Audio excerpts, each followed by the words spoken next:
Ponernos en buenas manos. Este es el mensaje que los profesionales reunidos hoy en Bilbao han querido lanzar a la sociedad. Son 200 fisioterapeutas los que participan en este primer congreso que se celebra aquí en Euskadi. ¿Y cuál es el tema principal de este congreso? Pues la espalda, ya que la espalda es uno de los principales problemas de salud que sufre la sociedad actual. Y en torno a la espalda se han puesto en práctica ejercicios de diferentes patologías. Problemas relacionados con la espalda aparecen a cualquier edad, pero los dolores son cada vez más frecuentes entre los niños. Porque el 70% de los niños entre 8 y 10 años ha referido tener o haber tenido dolor de espalda.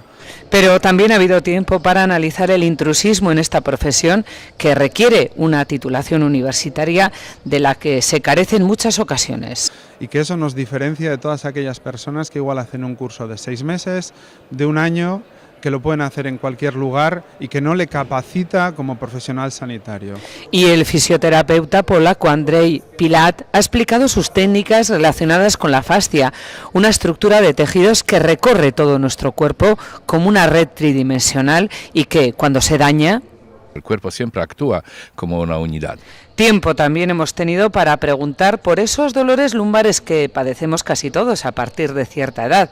Hacer estos ejercicios varias veces al día y enviar así otra información a nuestro cuerpo puede aliviar mucho el problema. Eso sí, siendo constante, hacerlos aunque el dolor haya desaparecido.